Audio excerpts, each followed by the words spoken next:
Recording. I'm missing that thing on break, huh? Hey, polished people, what's going on? It's the Polished Lady, and I'm here with my boy Zachery Le'on. You gotta say that real smooth, like you French.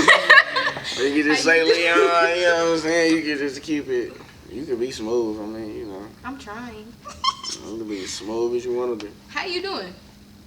I'm great, man. I'm alive. Okay, yeah.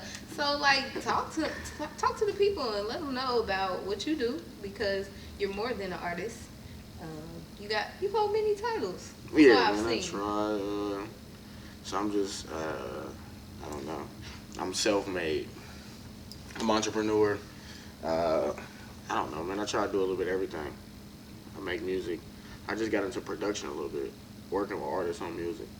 And I think I'm about to tap into maybe some visual shit, maybe. Some visuals. Oh, I got okay. the clothing. I had my clothing store up and running via online, but I took it down because I want to revamp it. So I'll probably bring that back in the fall. Okay, and since we're talking about your clothing line, I want to get that in there real quick. Tell the people what that means to you. Like, I seen Euphoria. Is that how you pronounce Euphoria? it? Euphoria. Yeah, so like each. Because the girl's sticking her tongue out, and I just Yeah, want to know what that So means like, to you. Nah, man. So like the dude, the artist I was working with, he's based in France, and we were discussing designs. I was just like, you know, first of all, the brand is called What Success, which means to me is like there's no certain form of success. So you could be successful in any way you see fit, type shit. You ain't gotta be a millionaire, a thousandaire. You ain't gotta have no Grammys or be driving a Tesla. You know what I'm saying? If you fucking getting up and going to work your 9 to 5 Monday through Friday and you get a paycheck, you know what I'm saying? You successful, like. But as far as the designs, man, I just told him like I wanted some smooth shit, but I wanted some shit that was like different, like just with its own little spin to it. And you know, he came up with the Euphoria design, and he came up with the Talk Money to Me design. And then the original designs looked a little bit different, so we worked on them some more. And it was just something I wanted to be like a universal thing. Like if I've seen somebody, if somebody saw the design, I wanted male or female, I wanted them to be interested in it. And that Talk Money to Me. Ben didn't told you how many you want to Yeah, man, that was one. People like that shirt a lot. I gotta. There's a few ways to manipulate my designs, but like I said, when I release it, which will probably be like mid-fall, I'll probably bring it back out. Ooh. So, you know, that's close. Just heard that here. That's close. Getting some new news. Okay, talk to us about, you just had a music video drop, and I'm mad I didn't get to participate. It's all good, man. It was hot that day, boy. Listen, when I tell you we were out there, we were dying, because I had to wait for my homie to bring the Lolo. And when he got there with the scraper and shit. Go ahead and define to some of my viewers who don't know what the Lolo is. So a Lolo and a scraper is a lowrider. You know what I'm saying? A car with hydraulics. You know what I'm saying? But no, I mean, it was cool, man. Like, you know, I had to reschedule that video like 3 times because it rained 2 times. And the 3rd time we ran into some issues. And then I finally got with somebody in the city because it was hard to find a scraper here. These motherfuckers it's not like, this ain't the West Coast, or it's not like the East Coast, because you got scrapers out there too. Even in Chicago, it's just Indy isn't like so I had to find one. When I found one, I got with him, and he had some issues, like getting his car there. So we filmed, and he didn't get there till 3 hours, 3 hours after we already started filming. Boy, so the life of a set, like it was hot too. It was hot. Literally, I think that. To me, that seems like the hardest part is y'all sets. Like artists coming up with the video concept, making it actually happen. Yeah, I mean, now the dude who shot the video, Brandon, his production thing is called Eli Productions. We kind of like work with each other on the idea, because I told him like, you know, the main thing I want is a scraper. I'm gonna find a scraper. If I can find more than one scraper, that's like the key thing I want for the video. You know what I'm saying? So, because it's called Midwest Coast. I'm from the Midwest, but my style is influenced by the West Coast. So, you know, it all comes together. And I was like, I need a scraper. It makes everything just fall into place. Yeah. And he made it happen, man. It was, I don't know, it just kind of like the video just kind of played itself out. You know what I'm saying, in the right direction. And, he's a really good. He's done videos with like big people, like big people. He does all type of videos, man. So it definitely came together well. I'm happy with the end result, for sure. Now, speaking on your music, we know, well, I'm familiar with your music and how it has a West Coast vibe to it. You always working in the studio. Can you talk to us about like why you got in the game first? Like as far as music, What's crazy is, so like in high school, I didn't do music. There's a lot of people that were doing music way before I started like really diving into music. I used to write poetry in middle school. Me too. I did a lot of poetry. I used to have a teacher named Miss March, and she used to have me write poetry all the time. When I went to like, I don't remember what it was for, but it was like some type of event downtown, like by the canal. But I went and won some award or something. I don't know, but I've always done poetry. And then like, after high school, probably like when I was like 19, I was like, man, I think I should start writing music. And I started writing music, and I was like, oh, this is, I was doing a lot of party music because I was influenced by not just the West Coast, but I was influenced by the South a lot. You know what I'm saying? When party shit was out, like Roscoe Dash and all them type of motherfuckers when they were popping and shit. And then I lived back and forth in Atlanta when I was young a lot. Me and my sister would go down there for the summer all the time, so I was always accustomed to the music they had down there, like the vibe. And then, I don't know, man, I started writing music, and I just progressed, and then I took, maybe, when I was like 23, I took like a year off and revamped how I look at music, and then I came back and started writing different, and choosing different production, and different content, and then like the last 4 or 5 years, I've been taking it like super, super, super serious. So it's just kind of like manifested itself. My nigga tells me all the time when I come to the studio, he's like, you take quantum leaps every time you make an album. So it's just like, all right. Now that's love. That's yeah, love. So, But, another thing that I've seen with you in particular as an artist is that you know how to maneuver around not just in Indianapolis. Like, you show love from where you're from. Yeah. But you're about to do a show in Ohio next week, yeah, right? Next Saturday, and then you went to Chicago. Yeah. You've been traveling a lot, so how do you go about that? Like really taking different markets and rocking with it. You know what I'm saying? Man, it's really just about taking the risk. You just gotta be willing to take the risk. It's just like, I can put it in simple terms. So I can compare it to it like, let's put it in street sense. If you want to be the man and you want to make a lot of money in the streets, you got to be willing to take a risk. You know what I'm saying? You got to be willing to risk a bunch of money to make a bunch of money. It's the same shit, like, because, I went on tour last year. I set that shit up by myself. And really a lot of that came from building relationships with artists outside of the city. So I went to Chicago a few years ago, and I met my homie David Katz. He goes by Simon Said. And we clicked. And then he booked me for a show. So I went back to Chicago, and then when I went back, I did a show. It was some other people on the lineup. My homie, he used to go by Uncle Slump. His name now is Mo Cyrus. I met him, and then I met Chicago Loud 9, which is a band. They're real big in Chicago. And it's just kind of like shit clicked. People started asking me to come back, and then what was that like? 3 years ago, I went out to the East Room and performed with Chance the Rapper's band for Sticks Jam Night. Wow. And that shit was cool. It's just kind of like, they come to the city and they play music, just random music, and they allow artists to jump on stage and rap with them and shit. And I don't know, man. It's just like, even the Utah shit. Like, I met all the people I know in Utah, in Salt Lake City, which has a dope ass hip hop scene. Like, Salt Lake City's hip hop scene is fucking crazy. Definitely. But I met all them dudes off of Facebook. I just got on Facebook and was like, fuck, I want to go on tour. I need to start meeting people. And I just like infiltrated their whole market, and I just started writing dudes like, you know what I'm saying, if you want to collab, you want to come to the city, do a show, where y'all be doing shows at, what y'all venues, blah, blah. I wasn't spamming much. I wasn't spamming. Like, I wasn't telling niggas, like, check out my music, listen to my music. I was just, like... trying to conduct business. Yeah, like where's y'all venues at? How many venues do y'all have? Like, who's popping, who's not popping? Like, who's in this genre, who's in that genre? Or I would just get on there and be like, yo, your music's dope. And I would share it and tag them. I don't know, man. It's just kind of like... It's respect. Yeah, like, in terms of booking as an independent artist... And when you say booking, we gotta lay this out because a lot of people don't get what booking means. Booking means payments. Yeah. Cash, dinero. Yeah, a lot of so what you gotta understand about touring, if you don't have a major label backing you financially, or you don't have a huge demographic in that city, you gotta be willing to take that risk to spend that money. Most of the time when you first start touring, you're not gonna see all your money back, which is cool. But like I said, it's really just about the relationships. Like, luckily, Dayton, Ohio, that's where my label's based out of. Smart Boy Studios is ran by Ash Matthews.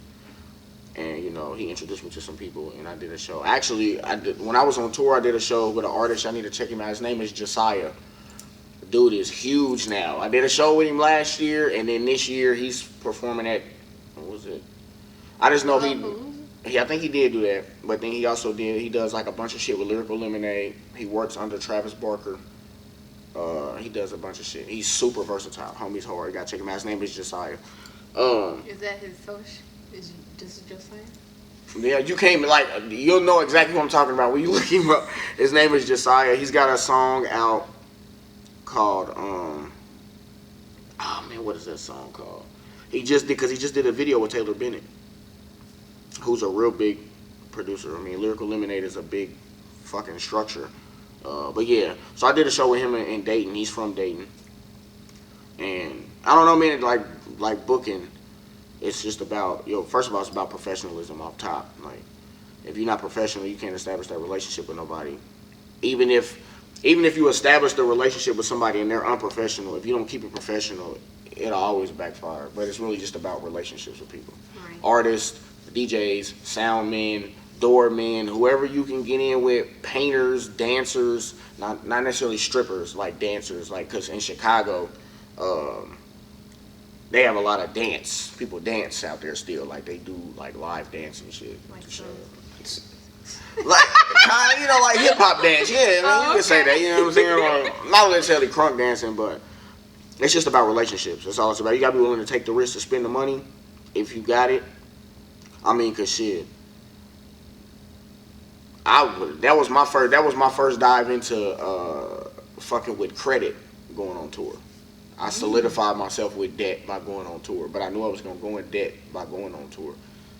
Regardless, you gotta be willing to take the risk. I mean, I'm not like gotta file bankruptcy or nothing, but shit like that, man. You gotta be willing to, like, cause you gotta think about, man. I mean, you gotta think about room and board. Unless you cool with some motherfuckers you can stay with out there. You gotta think about travel, cause we could have flew to Salt Lake City, but we drove, which was 22 hours. It was the longest, most difficult drive of my life. But you got to think about all that shit, like plane costs, room and board, food, if you got to pay for the venue, cameraman. That's why it's good to have a team, because I didn't have to worry about like a cameraman or any of that type of shit, because my homies was with me. And then the dude who runs my label, Ash, he's a 10-year vet in sound engineering and sound, so if I was ever at a venue and the sound guy was fucking up, he's there to, make sure that shit is all the way with us. So, yeah, definitely work with a team. I'm learning that now, like developing my brand as well. It's hard. It's hard. Finding a team is hard because a lot of people don't understand. It's like everybody can't be in the limelight at the same time. You got to learn how to maneuver. You got to organize and shit. Fact, he just gave you a key. For real. For real. And all you niggas that got collectives or record labels, man, all that shit is cool. If it's with all your homies, all that shit is cool, but y'all better sit down at the round table and establish like the next 6 months of releases and ground structure of what y'all about to do, or it's just gonna be y'all doing a bunch of local shows running the same circle. Right. With no like progress outside of just, doing local shows all the time. Speaking of local, like I don't like the way you said that. Speaking of local, just like tell me tell me how you feel about the scene in Indy, the music scene. Is there anybody that you really want to work with? Like you, I'm gonna say this. I'm scared now. I'm one of the most. Okay, so a lot of cats in the city know me musically. You know what I'm saying? I got a lot of respect for people who take their. I got respect for people who take their art serious and they're really artists. Niggas that do it just for the humbug, I really don't pay them no attention. They do it for the trend. They do it for like I want to get rich and make some money. You know. I kind of stay to myself. You know what I'm saying? I don't really. I'm not the dude, and it's not like I think I'm better than nobody shit. I just stay to myself. I stay in my own lane because I feel like I work better like that. I'm not the motherfucker you see at all the events or all the shows or all the local shows or getting booked on all the shows on the lineups and shit. But it's still mutual respect and love if I set some shit up with somebody or people will reach out to me like, yo, bro, you want to perform? I love it, whatever. Because your Bloomington crowd, woo, they'll go crazy. Hey, Bloomington, let me tell you something. Bloomington is amazing, man. Like, it was a blessing getting on them 2 shows this year, opening up for Juvenile and the Yin Yang Twins. First of all, I grew up on both of them dudes. Well, you know, both of them, that music, and then on top of that, you know, just being around some seasoned cats and just chilling with them in the back, just talking and shit, you know, just hanging out. Them dudes are super cool. Juvenile is cool to the motherfucker. Like, he's just... And then, like, it's just a blessing. Like, you know, when you can infiltrate and, you know, you perform in front of 400 or 500 motherfuckers and then you generate, even if you only generate 20 core fans, them are still fans and shit. Like, yeah, Bloomington is... College towns are always a go. Okay. Always. Like, if you can book a college town or you can open up for somebody, even if it's a 20-year-old act, do it, because college towns are like always looking for some type of excitement or some type of entertainment, and if they really like your music, you know, it'll be self-explanatory. So yeah, them shows were crazy though. Them shows were crazy as hell. So yeah, but like as far as indie,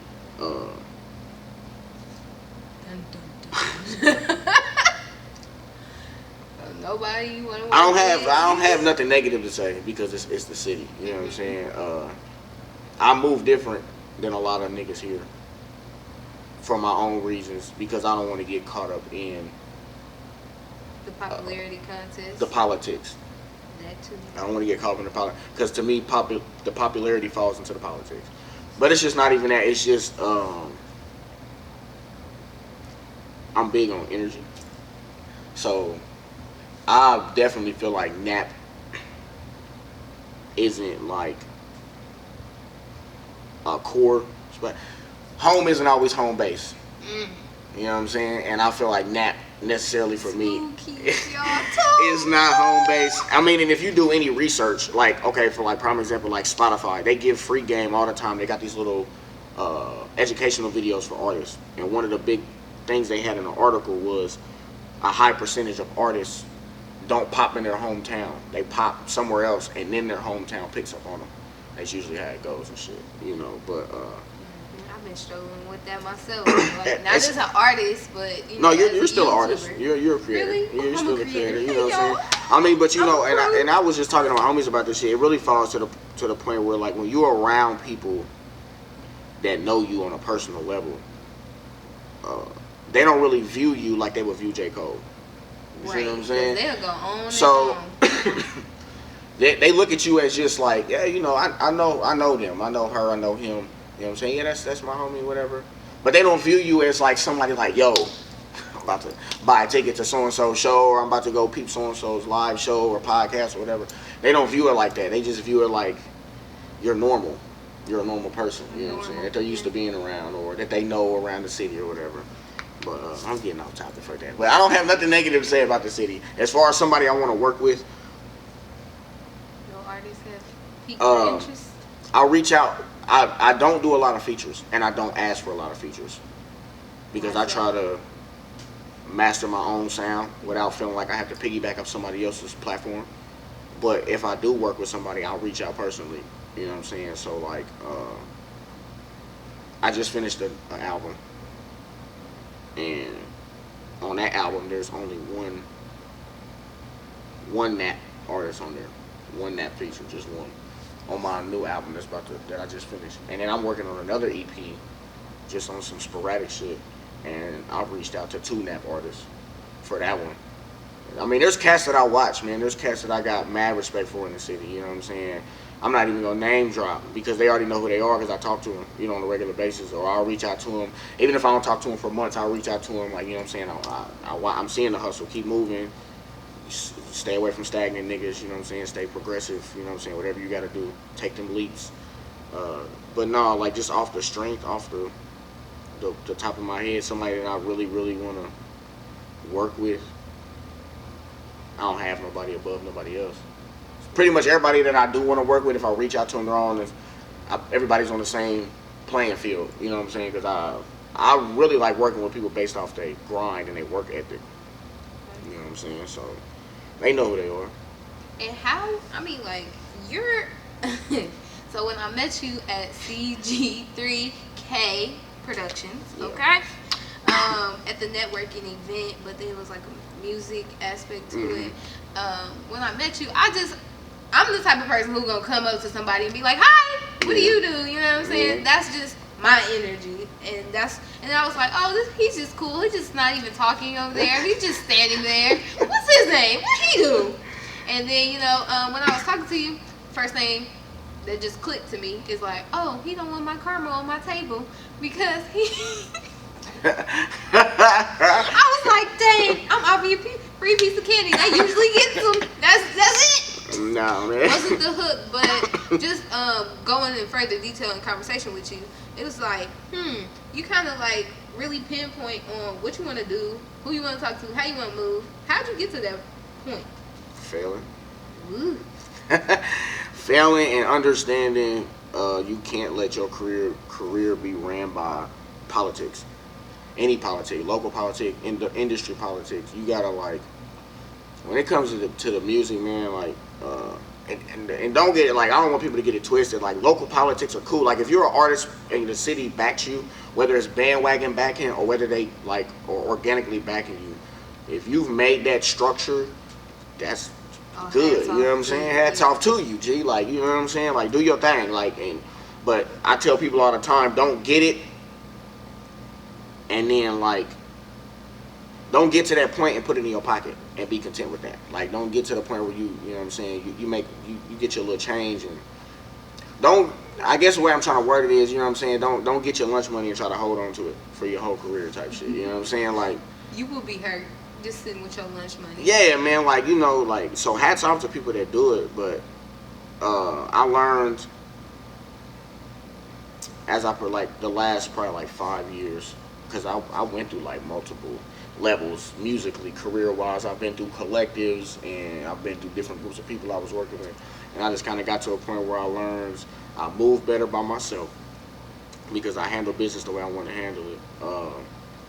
I'm good at throwing events, so I throw my own fucking events, and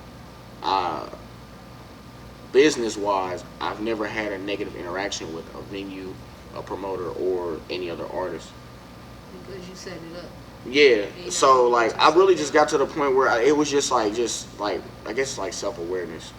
You just get to the point where you like, man, if I want to do it, I just need to go fucking do it. And if I want to do it the way I want it to be done, I just need to do it by my damn self.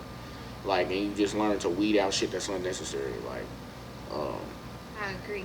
So like me being under Smart Boy Entertainment,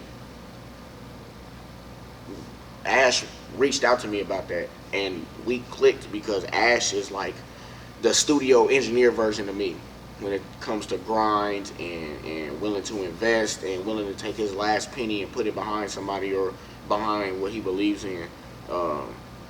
Because yeah, before that, like I just was, I don't know, man. I just got to a point where it's just like self-awareness, man. I just was like, you know, I need to do this shit the way I need to do it. Like, and I need to do it right. I don't need to be waiting or trying to guide motherfuckers in the right direction on how to do it, or wait for other people to try to figure out what the fuck they doing, or trying to like. And one of the biggest things I learned too is like working with other people is like motherfuckers compete within house, which is stupid. So I don't know, man. I just why'd you build a collective? Yeah, like so.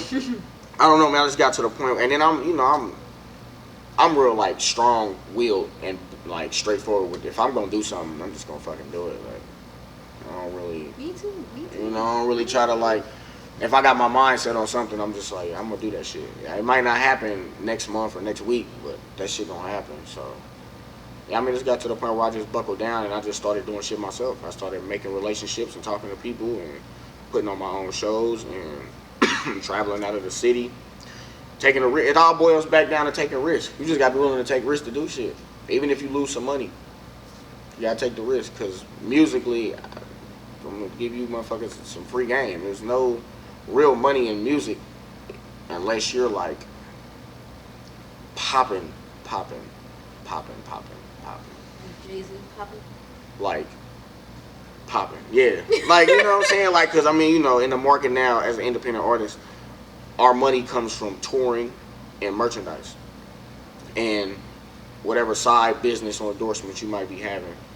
I mean, yeah, you make money off streaming and shit, but you know what I'm saying? His chances, what he got like Sprite and the Doritos commercial. He got all that shit, and then on top of that, like. Chance to sell out a show touring, you know what I'm saying? That's where your money is coming from now. Is you got to stay on the road. Even J. Cole said that you got to stay on the road. Stay on the road. Stay on the road. Keep producing content and stay consistent. That's how motherfuckers make their money now. That's it. So okay, let's leave our viewers with the last thought. Like, what do you have to leave with everyone? I mean, that one was good. You know, staying on the road, staying consistent. But just share something positive. Give us some. What success? Give me some. Man, just don't stop, man. Like shit don't stop. That's G Perico's one of his biggest sayings. Is he always says shit don't stop.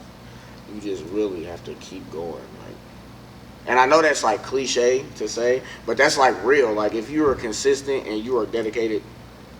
Even if it's not music, even if you want to be the best fucking dog babysitter on this side of the hemisphere, you know what I'm saying? Like, not the best dog. You just gotta be dedicated, man. Like, because, and don't compare anybody else's success to your own. Because they are not. Because that's why I see a lot of local people doing it. Local artists will get in their feelings about politics or how shit works, and I look at it like, if you can't accept local politics, you ain't gonna go far in the industry. Because if you drop an album on this day and then the next day J. Cole decides to drop a surprise album, he's gonna outsell the fuck out of you. And if you get mad about that, like, it's just not a good look, man. You know what I'm saying? It's just not a good look, man. Because you at the end of the day, you always want to put out positivity. You know what I'm saying? Even if you break a record and you only get 1,000 plays or 45,000 plays, I mean, you just gotta like stay consistent. Stay out your feelings and be professional. Them top 3 things will like take you to a whole different level. Oh, and 4, you need to weed out motherfuckers that aren't on the same playing field as you. You know what I'm saying? Like you can't be a major league player with minor league thinking motherfuckers. It doesn't work out like that. You know what I'm saying? Even if you got homies that are around you and shit. If you got homies that are stagnant, it don't mean you ain't gotta not be their friend. But you just need to understand that if you hang around people like that, that it's like a magnet. You're just like, you'll reciprocate the same shit they giving off, which is nigga, just some bullshit. Nothing. It's nothing progressive. You know what I'm saying? Like, so them 4 things, man. Consistency. Don't take shit personal. Be professional, and the company you keep. All right, y'all. And go ahead and tell the people how to follow you, where to find you, where they can listen to your music. So everywhere. Just go to Instagram, and if you go to Instagram, you will find everything you need, all that shit. So Instagram, Zachery Le'on, ZACHERYL3ON. My music is in my link tree, which has my YouTube, Apple, and Spotify. And I'm also on Amazon and Google and Tidal and all that other fantastic stuff. So yeah, man, really just go follow me on Instagram because that's where I'm most active at, and you can see my Facebook stuff from there. You can see my Twitter stuff from there. So all Zachery Le'on. Add me. Go follow me on Spotify. Go do it right now. Right now, at this moment, at this very, very second. I'm gonna give a whole little break, like. Oh, free game. I'm gonna say this: if you do a show If you get the opportunity to do a show in front of a mass amount of people, it's just free game for artists because your core fans are the people that's going to solidify your music career. Just like Walmart, their employees are the only reasons that they operate. Before you start your show, man, before you start your show, or even after you do the show, just make sure at some point in time you engage, you always engage with the audience. Make the audience feel like y'all been friends for 20 years. Pull out your phone